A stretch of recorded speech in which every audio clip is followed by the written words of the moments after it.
أعوذ بالله من الشيطان الرجيم بسم الله الرحمن الرحيم الحمد لله رب العالمين والحمد لله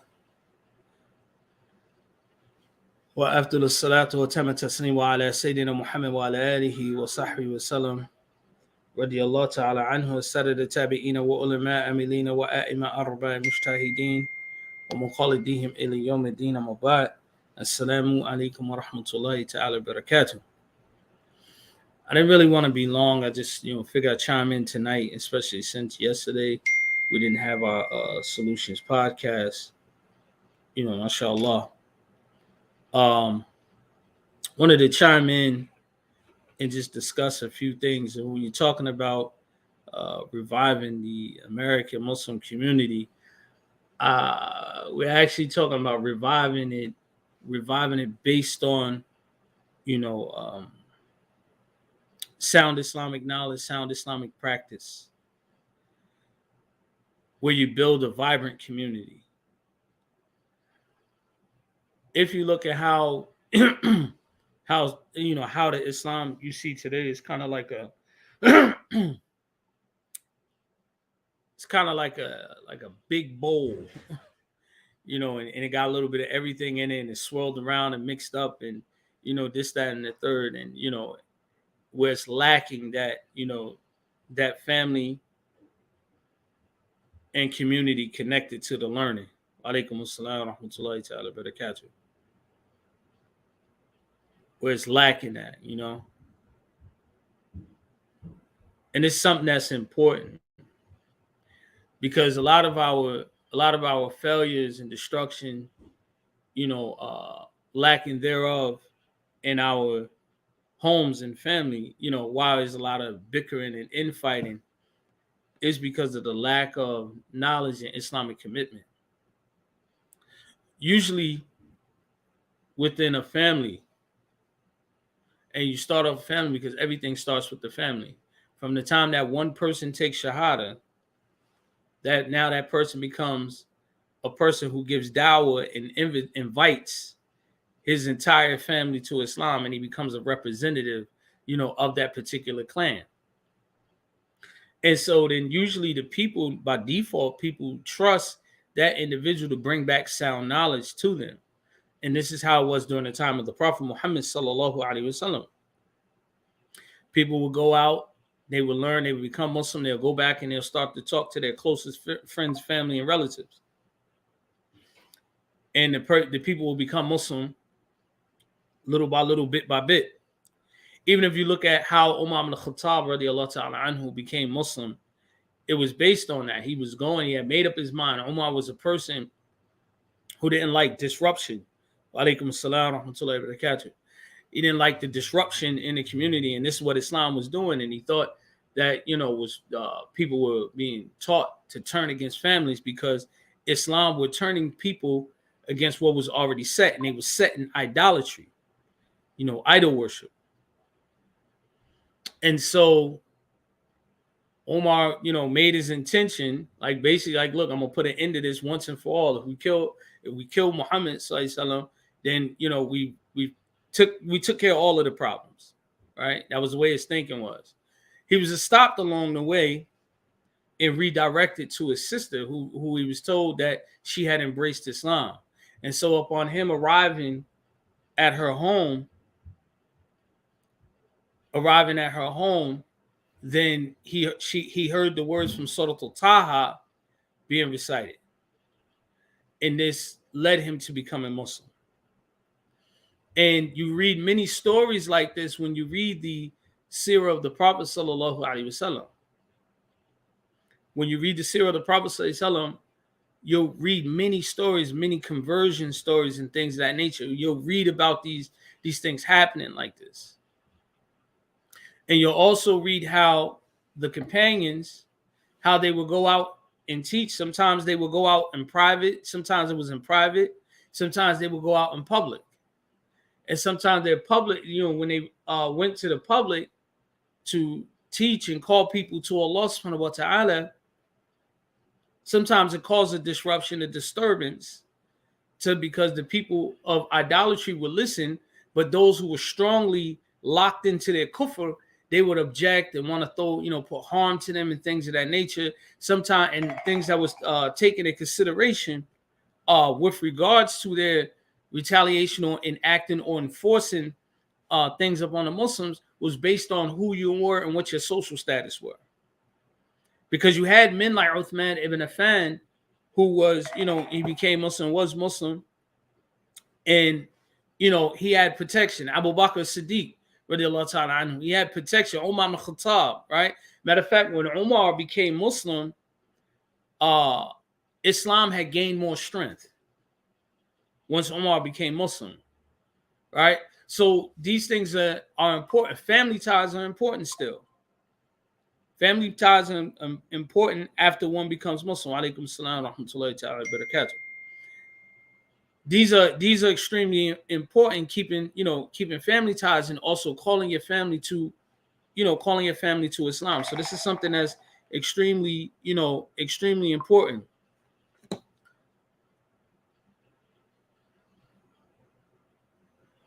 So anyway, this is something that's extremely important to our call.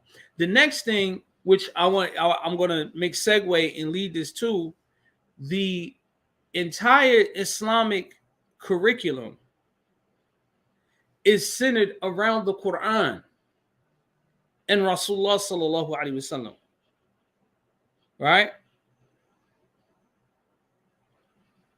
The entire everybody's Islamic curriculum is centered around this.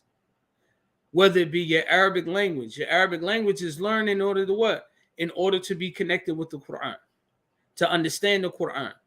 Your tafsir, in order to understand the Quran, is to explain the Quran. Sirah is all based on the life of the Prophet sallallahu alaihi wasallam, and in there also, as well, you also get some insight on the sabab al-nuzul, the causes of why revelation was revealed.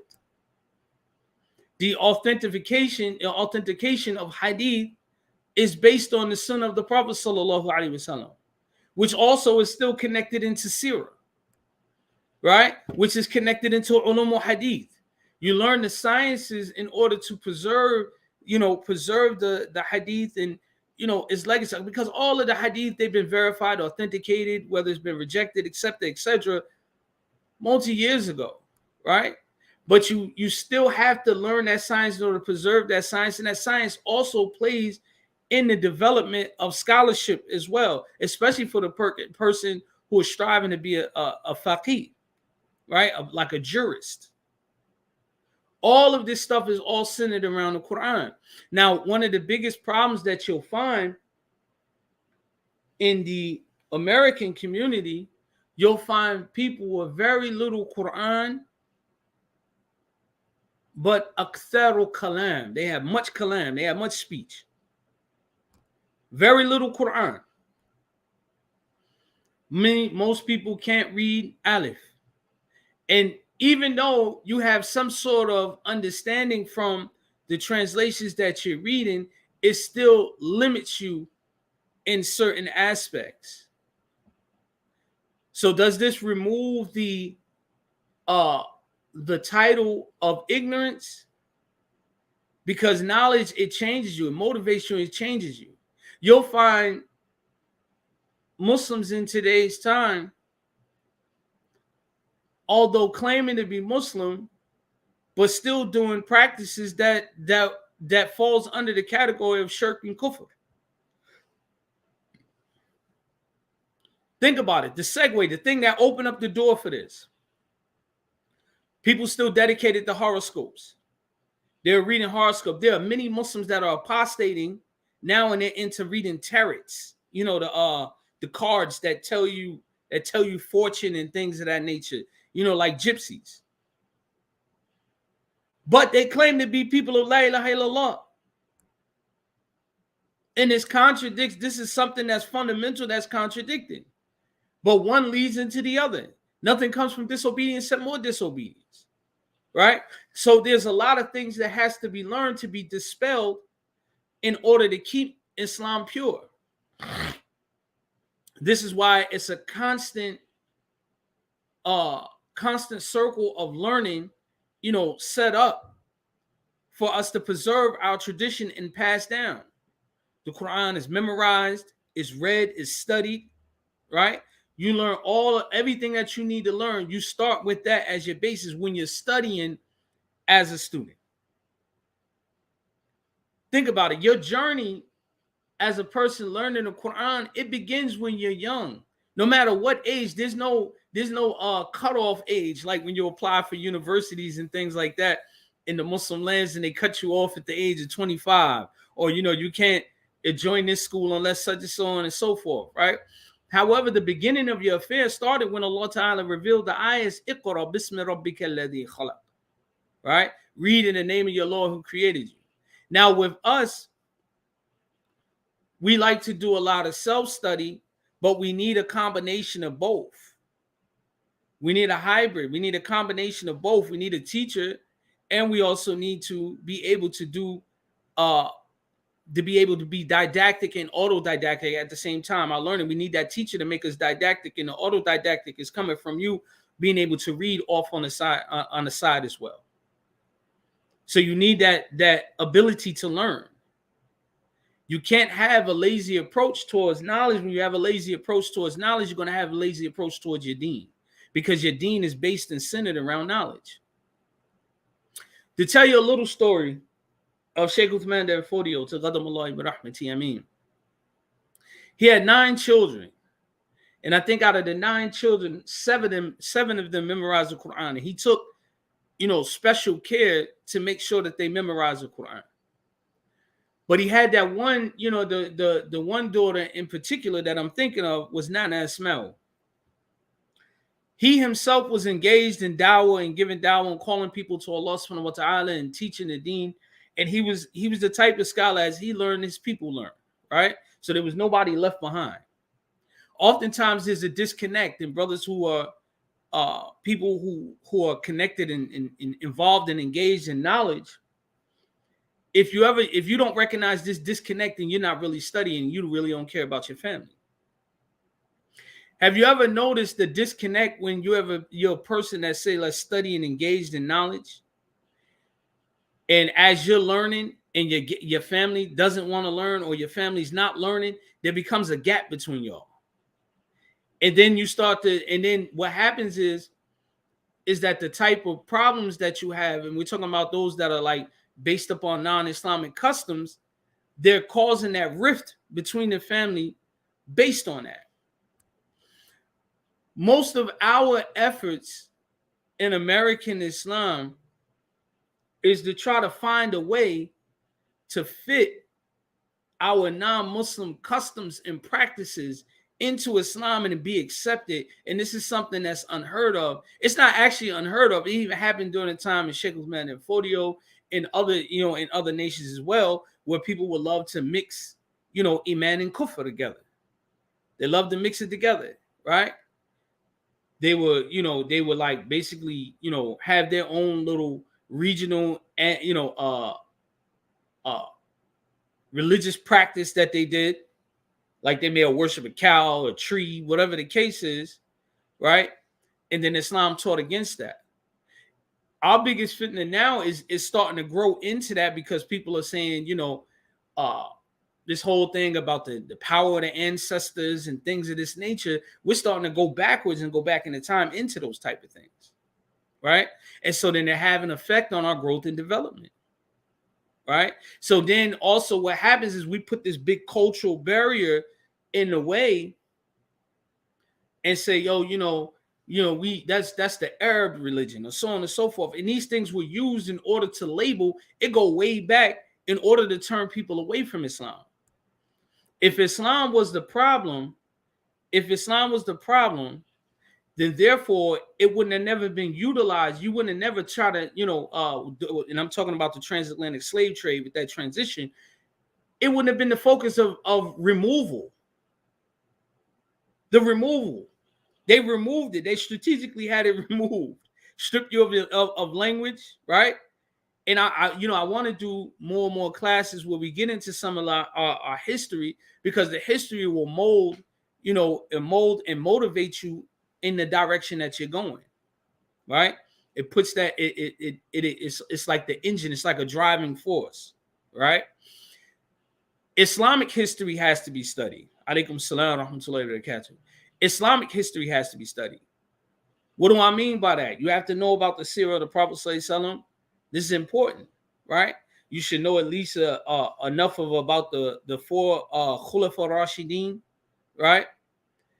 And I say shift some of that focus into the latter half, maybe starting from the Songhai Empire, right? Which you'll get a better understanding of the gateway, what led into the transatlantic slave trade, all the way up into the time of Sheikh Ahmadu Bamba, right? If you look at the three of them, and what I mean the three of them, I'm talking about Sheikh Uthman Dan Fodio, because he was the head of his time. He's the granddaddy of all of them, right? The second one was Umar Tal, right? And Sheikh Ahmadu Bamba. All of them were involved in social reform. One thing that they all had in common was education was paramount. Preserving Islamic tradition, education was paramount. You start off with Quran, you learn your Arabic language, you learn your primers in fiqh, right? The society was built off of that. The Quran was the centerpiece of the community. The Quran isn't the centerpiece in our community this time, in today's time. Some of us, it depends on what you engage in, that becomes your centerpiece. If you engaged in, in the studies of Ilm al-Kalam and Aqidah, your centerpiece is Tahawi, Jawhar al-Tawheed, or whatever book it is that you're championing. While the masses still remain ignorant and always will be stamped and labeled ignorant unless they follow one of the people that's championing a movement. If your centerpiece is all centered around Bukhari, then that's what you're going to be talking about all day. Bukhari, Bukhari, Bukhari, right? And that's going to be your centerpiece. But when the centerpiece becomes Islam, and Islam is the entire, the entire movement, and it's centered around, starting with the Quran. Because what brought the Sahabas into Islam was what? The Quran. And hearing this recitation. Many of us, we'll say, oh, we love Allah subhanahu wa ta'ala and things of that nature, but we'll recite the book of Allah without any type of mannerisms. We don't want to make wudu before we recite the Quran, right? We'll just come in any old type of way. There's no type of adab, no type of decorum towards the Quran. Right? Most people don't have that thrive to learn the Arabic language, which is the mother tongue of the Quran. How is it that we say, okay, we identify ourselves with being somewhere located in the West African region, but many of the West Africans read Quran and recite the Quran. Many of them are scholars, but we're not reflecting that. We'll advocate it, but we don't reflect that in its reality, right? So that's what I'm saying. It has to be some sort of driving force that's pushing us in that direction. But if we don't, strive to work towards that, then we won't have that. And sometimes we have this idea in our mind because some of the books that influences us in Islamic history is already when the Muslims are in control, when they've already established themselves. Meaning the empire, you talk about Jamiat al-Azhar. Azhar was under Muslim rule, right? If you talk about Jamiat al-Qarawin, it was already under Muslim rule, right? You start talking about Baghdad and these places and Kufa and all of these different places in Islamic history, it was already under Muslim rule. Right? Here we are trying to piecemeal everything together. We know that we're starting from a level. We do have an ill combination, but we're starting from our Jahiliyyah, right?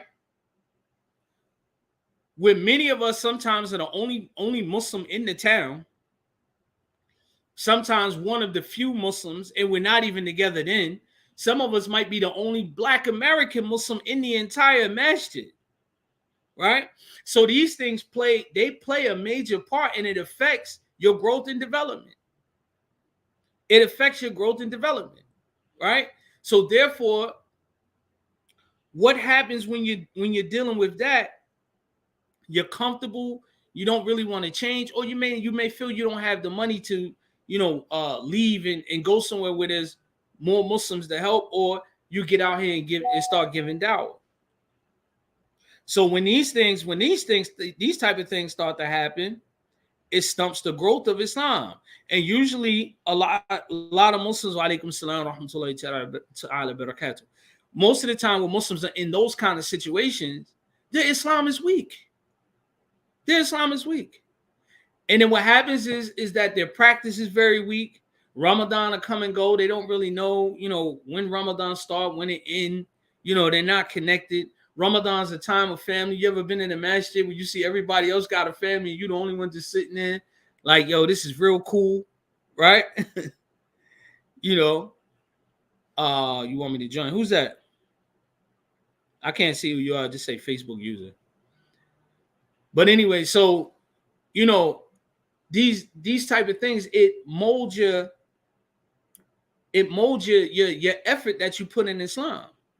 Oh, sorry. Yeah, inshallah, if you want to come in to follow, right? It molds your effort and what and the efforts that you want to put in for Islam. It either makes you lazy or makes you, it fuels your fire. Or some people look at Islam like it's just my religion.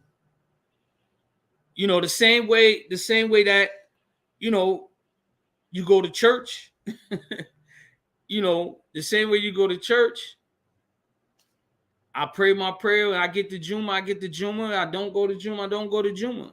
And this is basically what it's been, because we'll thrive, right?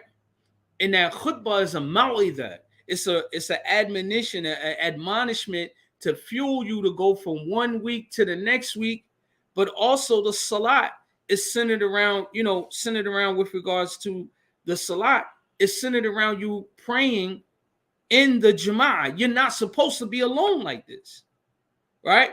And so some of our reality is that we're alone. So anyway, back to what I was saying, is that you start to see this gap between you and your family if you're married, right? You start to see that gap. It gets bigger and bigger. The more you learn, the more unbearable their behavior and thinking and tolerance becomes to you, to the point you get fed up and you abandon your family, right? Now, there's many different avenues to look at this, but however, a household, a family without knowledge is a family destined for destruction. All of these things that you hear today, the horror stories you hear today, what people think a good family is, a good family is based on a man being able to provide. It doesn't have nobody ever says anything about a man being able to provide knowledge, right? It's as long as you provide that wealth, And then on top of that, none of the men are even speaking about having women that's even interested in learning, just as long as she serve them in the bed and cook them something to eat. This is what our families are centered around. Meanwhile, when you go out the house, the rap music comes on. Why does the rap music come on? Because the wife and the children are making TikToks. Now, most people be like, oh, why you got to be so extreme? TikTok doesn't bring that much benefit and that much good to you. As a matter of fact, it's bringing more and more exposure of, the exposure, as the Prophet ﷺ, spoke about, that these are some of the signs of the end of time where women are appear naked even though they're dressed, right? That all of the, people literally get dressed up just for that. House be dirty as hell, right? But they'll get dressed up, look real nice, you know what I'm saying, just to meet you. And then it's just the whole hookup thing. So everything is being influenced by this and given a false image, which is really dajjalic. It's very deceptive. Right? So anyway, so a family that's not engaged in learning, even on a basic level. People are negligent of their fardu ayn. You may know how to make wudu, but you don't know what breaks wudu. You don't know how to correct the thing if you miss, let's say, for instance, you miss washing your face, and you pray, is that prayer valid, is it invalid? You don't know these particular things, and the answers are there for you, right? The answers are preserved. So you have to combine the method of the tradition along with a lot of today's self-motivated self-study. Your tradition is you attend the circle, and then the practices do what? That you go home and you review. You do that study. You consult with people of knowledge. You have insightful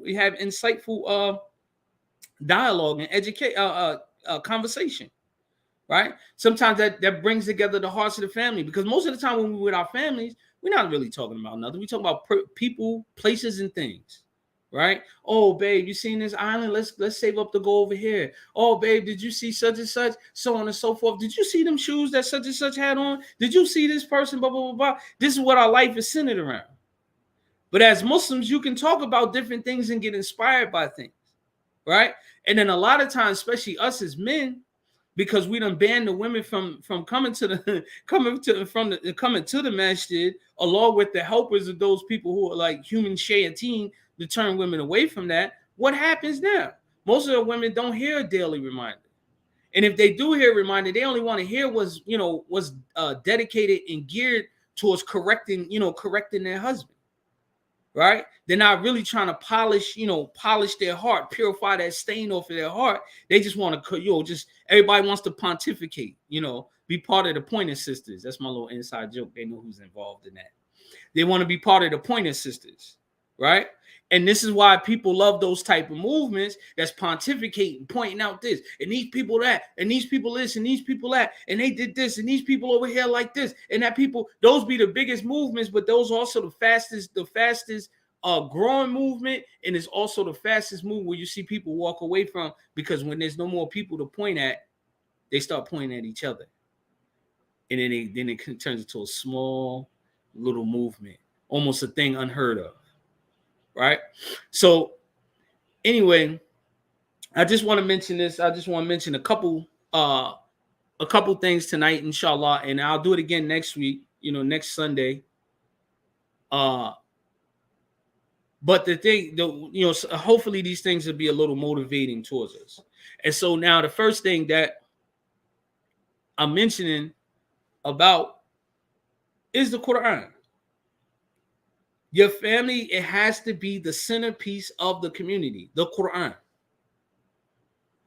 Everybody should be having conversations about tajweed, tafsir, right? These type of things versus don't read this tafsir because this person is this. Don't do this, don't do that because of that. Communities is based on trust, just like a family is. You destroy the trust, you destroy the community. Right? Most of us come in not trusting anyone. We're always skeptical of what another person's saying, or we're just eager to listen to what somebody else has to say about that person that's been guiding you along this way all this time. Right? So anyway, like I mentioned, Sheikh Uthman bin Fodio, when he would come in and resign to his house at night, that is the time where he'll, deal with his children. He would check their lawh, right? Their writing board for their Quran, what they were memorizing, right? And everybody should have this. Whatever you're memorizing, write it out. It helps you with memorization. And if you look at it, this is the way the Sahaba as well. Why is that? How did we get the compilation of the Quran? Whatever they were memorizing, they wrote it down, right? And they read from there, their mushaf, whatever their pages was that they read from, and they will memorize from that, as well. And we should have the same thing. We should be able to, and usually what happens, like with the Sheikh, when he used to come in, his daughter would give him his lawh.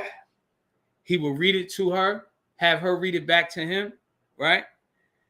Why he read it to her? So she can hear how it's properly recited. She'll read it back to him so that he will correct the mistakes, and then she'll go off and memorize. Right? And it's the same exact thing. This is the same method used to this very day in West Africa, especially in places like Mauritania. I'm not saying Mauritania is the only place that does this, right?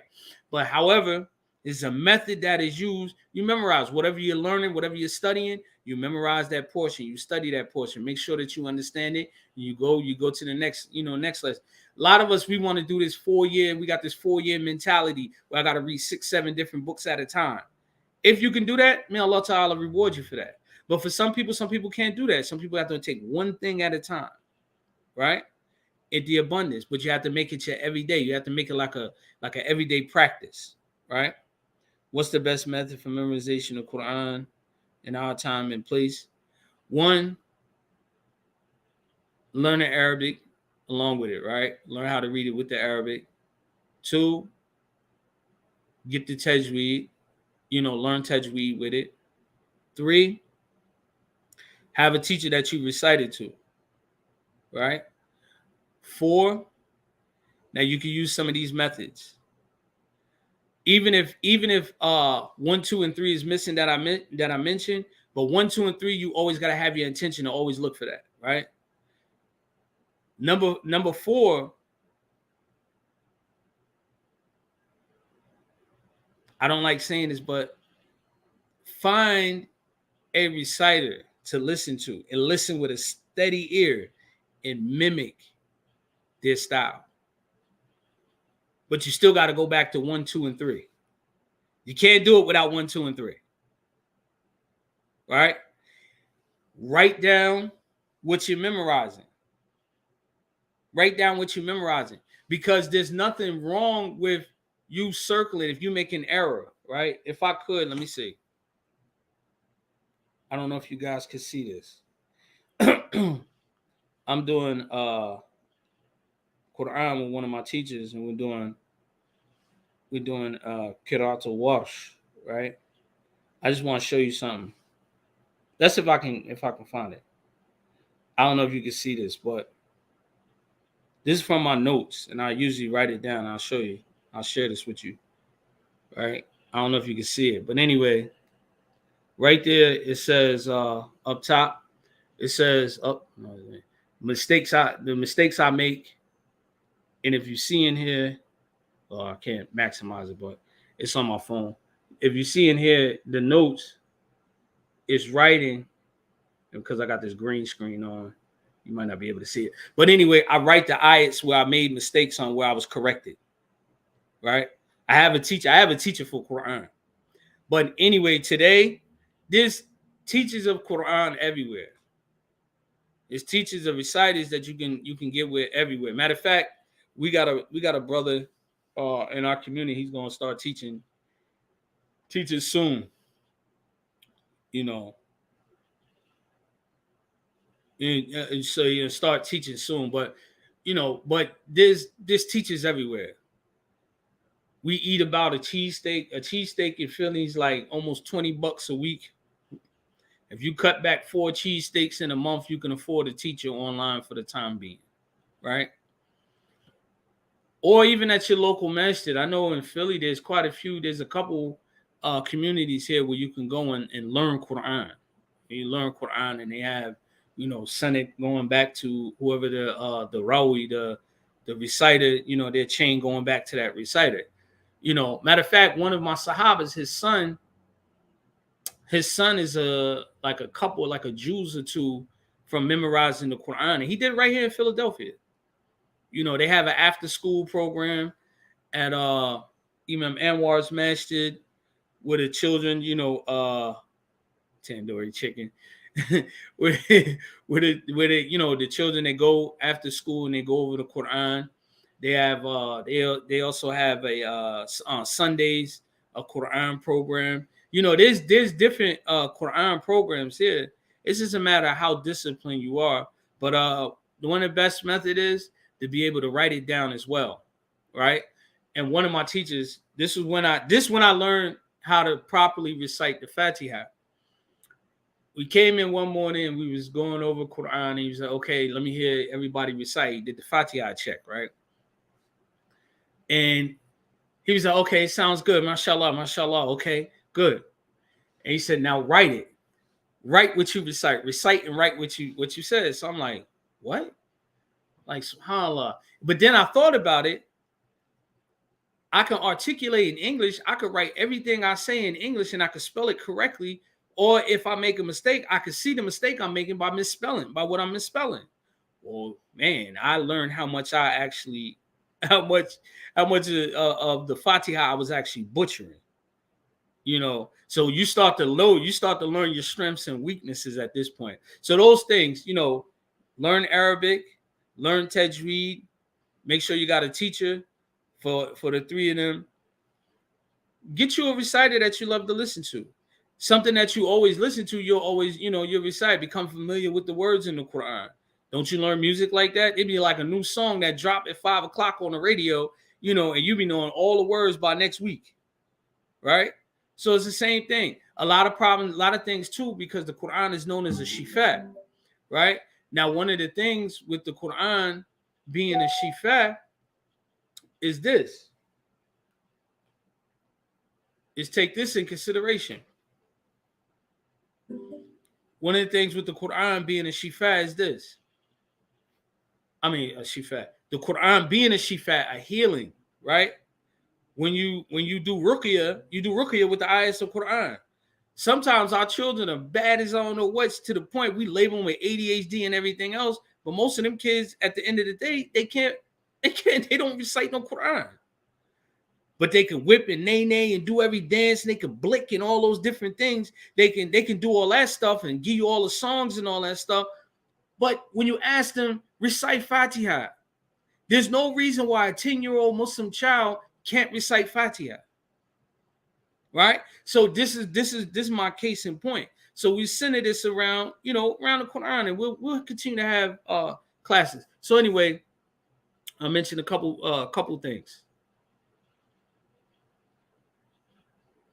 Many of these are from hadith of the Messenger of Allah sallallahu alaihi wasallam, where he mentioned about the Quran. The Prophet sallallahu alaihi wasallam, he said, وَخَيْرُكُم مِّن تَعْلَمَ قُرْآنًا وَعَلَّمَهُ. Right? The best among you is he who learns the Quran and teaches it. Right? Brothers, we be out the house more often. We're more likely to be able to run into a class, go learn it, come back and teach it. Or, you know, make it a family thing. Take the family out to go learn the Quran. Or let the wife go out to learn the Quran. Take the kids out to go learn the Quran. But come back and teach it to one another. Right? You run into Muslims all the time. Hey, let's get a Quran circle going. Right? We're going to start going over our recitation. He said, the Prophet ﷺ also said, do not one of you go out in the morning to the masjid and learn 1 or 2 verses from the book of Allah. That is better for him than having 2 she camels, and 3 verses are better than having 3 she camels, and 4 ayahs are better than having 4 she camels, and on there to the number of camels. This was also mentioned by Sahih Muslim. Now, reflect on this. Everybody in everybody's mind, there's some piece of the dunya that is like extremely valuable to them. Some people it's an iPhone because, you know, that's how people study you. They be like, you must got money. You know, instead of buying an iPhone, you need to do kether, you know, do blah, blah, blah, blah, right? That's how we study each other. So imagine learning an ayat or 2 ayats of the Quran is better than having 2 iPhones, right? Or 3 iPhones or 4 iPhones. If you don't have the psychology having the value, and this is what we learned from our Prophet ﷺ, is putting the psychological factor into valuing the Quran, learning the Quran, right? The Prophet ﷺ said, خَيْرُكُمْ مَنْ تَعْلَمَ الْقُرْآنَ. The best of you is the one who learns the Quran and عَلَّمَهُ, and teach it. You want to be the best that you can be. You want to be the top. You want to be top dog. You have to take the words of the Prophet ﷺ to mean exactly what he says, right? So that is the best person, the best type of people is the one who learns the Quran and teaches it. He's better than the president being the president of the United States or any other country. He has value. Sitting in the masjid, learning ayats of the Quran is better than any piece of dunya that you can think of. There's the next one that the Prophet ﷺ, he mentioned another hadith. He said, do not wish to be like anyone except 2 people. There's only 2 people you should be like. The first one is whom Allah Ta'ala has given the Quran and he recites it during the day and the night. The second person is whom Allah Ta'ala granted wealth and he spends it during the day and during the night. And then I'll mention the virtues of reciting the Quran, and then I'll stop. And inshallah, next Sunday, like I said, we'll discuss, the next chapter. The virtues of reciting the Quran. The Prophet sallallahu alaihi wasallam, he said, whoever recites a letter from the book of Allah will receive a good deed because of it. And the goodness will be issued in tenfold, right? And then the Prophet sallallahu alaihi wasallam, he said, La aqulu alif lam mim harfin. And I didn't say alif lam mim was one letter. Walakin alifin harfin, lamu harfin, mimu harfin. Right? So let's do the math. Every time you read, you get tenfold for reading. Aleph is one letter, Aleph is one harf, that's 10. Lam is another harf, that's 20.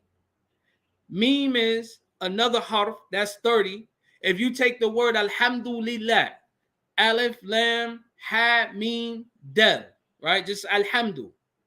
That's five letters. That's 50 hasanat. And remember, it's part of our aqeedah of Ahl Sunnah wal Jama'ah, the wazn al-a'mal, the scale of weighing of your actions. That's where those letters go. It goes on that scale. Right? So anyway, the Prophet ﷺ also was reported to have said, the skillful person, al-mahiru bil-Qur'an ma'a safrata kariman, right? That the skillful person in reading the Quran will be exposed honorably and pious. And the one who is reading it but stuttering, that's most of us. The reading of the Quran is difficult for him, he get double the reward. So let's talk about alhamdu. We said 5 letters. So for us who stutter and who have a hard time reading, that's 100 rewards. That's 100 hasanat for us. And then the third thing, the third hadith, this is the last one I'll mention, where the Prophet sallallahu alaihi wasallam, he said, "Inna alladhi laysa fi jawfihi shay'un min al-Qur'an kal-bayti kharib." The Prophet sallallahu alaihi wasallam, he said, indeed, the one who do not have anything from the Quran in his heart is like his example is like an empty, vacant, destroyed house. In modern days terms, the person who doesn't have anything from the Quran in his heart, whether he memorized it, right? He's like a bando. He's like a bandominium, like an abandoned house. That's what he's like. Memorize that Quran. Make that Quran the centerpiece. Make it the centerpiece. And we'll talk about more other things of the Quran. And in closing, I just want to give you this one story about the daughter of Sheikh Uthman Dan Fodio. So they used to have these things, and I'll go in maybe in the next class or class after that, or whatever, I'll go a little more in detail. But the women, they were active and engaged in dawah as well, right? They didn't have this, this sisterhood where their unification was based on whether or not brothers can take care of them or whether or not they got a good husband or not, but rather their sisterhood was based on the same thing that the brothers were based on, which is the deen, and them learning what is necessary for them to know from Islam, right? And it geared them to be better and more pious Muslims. But however, a lot of the people that were outside of the major cities, because the cities is where everybody's at, outside of the major cities, many of the women were neglected, and as males likewise, right? Many of them were neglected in learning the Quran and learning fiqh and learning hadith and things of that nature. And so they were ignorant of Islam. And many of them were claiming to be Muslim, but also they had non-Islamic practices. They were used to, I forgot the term that they used to use, but they would go to this woman. She was like a sorcerer. She was like a witch. They would go to her for, healing benefits and all kinds of things of that nature. However, and they were supposed to be Muslim. However, the dawah that was directed at the women, by means of Nana Asma'u and her colleagues, they started to educate these women. And as they begin to grow, they pulled and they started learning their creed and things of that nature. They begin to pull them away from that sorcery because their iman was growing. But not only was their iman growing, but they were directed in the book of Allah, but directed to the book of Allah, to the Quran. And they started to move away from that. And after a while, there was no use for the sorcerers, right? And so I say that to say, in today's time, we have to begin to be people that have knowledge and practice of substance. It has to be of substance. A lot of times we're empty, we're selfish, we only care about ourselves, right? We don't have a good word for no one, but we part of the Pointer Sisters. We'll pontificate and point at everybody else and what they're doing wrong, but we have no strategy on how to correct it. No strategy. This is how you know if you have barakah, where you're able to take and change a thing and bring people together, right? Many of us lack barakah, but it's not, we don't have the barakah. We don't have no hikmah. We're like old desert Arabs, you know. We like those desert Arabs that come in the masjid and just piss on the floor. Those type of Muslims. We are harsh. Oh Allah, bless me, bless Muhammad, and don't bless nobody else. Room full of Muslims, right? And so many of us, that's how we function, right? You know. And so anyway, just to put that in your mind, that whatever we learn here, take it and spread it to others. What did you learn tonight? What did you learn about the Quran? Take and tell them what the words of the Prophet ﷺ was. Encourage them. Hey, listen, start with your family. Start with your children. Tell them what's the benefit of reading the Quran first before anything. All right? So with that, inshallah, we'll stop there. Sorry, my bad, man. I was kind of like in the groove. If I'd have stopped to find a link for you, you probably would have been going an hour and a half, and I ain't really want to talk that long. But inshallah, you know, my apologies, beloved. Inshallah, you know, you like what you heard, like, share, subscribe, you know, pass on the message, inshallah.